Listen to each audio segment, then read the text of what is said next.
My grandfather didn't say much when Karen showed up on his porch.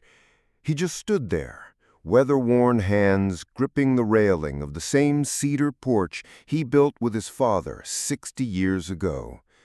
His eyes didn't narrow, his voice didn't rise, but I could tell, from the way his jaw set, from how long he stared, something deep inside him went stone cold. Karen, of course, didn't notice. She was too busy waving her clipboard and lecturing about compliance. My grandpa, retired U.S. Marshal, 78 years old, part-time woodworker and full-time legend in our family, had moved back into his childhood home a year earlier, after Grandma passed. The house sat on 5 acres of land surrounded by dense Georgia pine, just beyond the new development called Wisteria Bend. Wisteria Bend was HOA hell. Uniform mailboxes, grass no taller than 3 inches, noise ordinances stricter than a monastery. Residents walked their dogs in Lululemon and logged complaints like it was a hobby. Karen was the president of Wisteria Bend's HOA, self-appointed and self-important. Her hair never moved, her heels never touched mud, and her version of power was making everyone around her feel small. Grandpa's land was not part of the HOA. That was the whole point of him moving back. But Karen had other ideas. You'll need to register with the Wisteria Bend Association. As part of our expansion agreement, your property now falls under our jurisdiction. Grandpa didn't even blink. That a fact? He said. Oh yes, she continued, tapping her clipboard, and you'll need to update your fence. Chain link isn't permitted. Also, that barn out back, it violates our sightline guidelines. You'll want to have it removed within 30 days to avoid fines.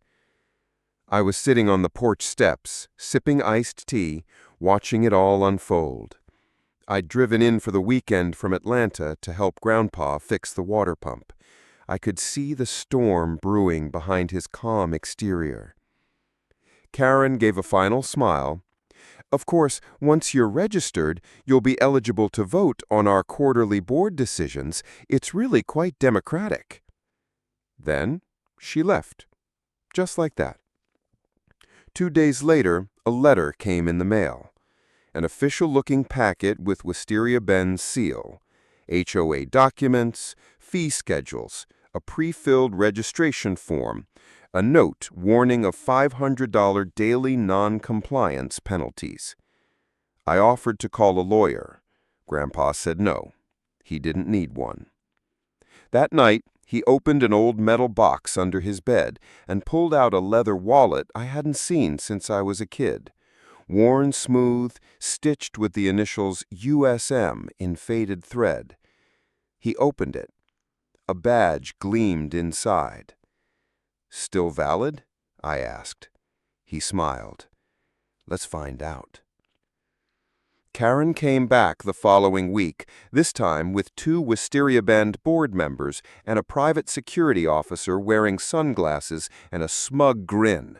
They said they were delivering a final notice and would be placing a lien on Grandpa's property if he didn't comply. He invited them to sit, offered lemonade. Karen declined. She launched into a monologue about community beautification and shared standards of excellence. The security guy leaned on the porch post like he owned the place. The board members nodded like trained parrots. That's when Grandpa calmly walked inside and came back with a single folder. Inside, a copy of his land deed, registered 1959. An affidavit from the county clerk affirming it was not part of any HOA jurisdiction. A restraining order request, signed and ready. And finally, his federal badge. Not a replica, not a keepsake, an active, retired marshal's badge. Turns out, Grandpa had been reinstated 5 years earlier under a special veteran program allowing federal officers to remain badge-carrying in an auxiliary status. He had clearance, authority, and legal weight. He placed the badge on the porch table. Karen stopped talking mid-sentence. "You're impersonating a federal officer," one of the board members muttered. Grandpa raised an eyebrow. "You want to call the sheriff, or should I?" Karen's mouth opened, closed, opened again. Then she turned to her security guy. Is this real?" He stared at the badge for a moment, then nodded slowly. That was when Karen made her biggest mistake. She called 911, told them there was a dangerous man impersonating law enforcement and threatening HOA officials. 10 minutes later, 2 sheriff's cruisers pulled up. Blue lights, gravel crunching under tires. Karen looked triumphant. "They'll sort this out," she whispered. But the deputies didn't walk toward Grandpa. They walked toward her. "Sir, we got a call about an impersonation. You mind showing me your credentials?" one of them said, tipping his hat toward my grandfather. Grandpa handed them over without a word. The deputy's eyes widened. He turned to his partner. "This is real," he said. Karen stepped forward. "That can't be. He's intimidating board members, threatening our expansion plans. This is federal overreach." The deputy looked at her like she'd just claimed the moon was made of cheese. "Ma'am, he's the one who can file charges. You're trespassing. This man's not part of your HOA, and your documents don't apply to this property." Karen stammered something about grandfather clauses and community mandates. That's when Grandpa finally stood. "I served this country for 40 years, arrested traffickers, protected witnesses, buried more friends than you've got Facebook contacts. And you think a clipboard gives you the right to step on my land and tell me how to live?"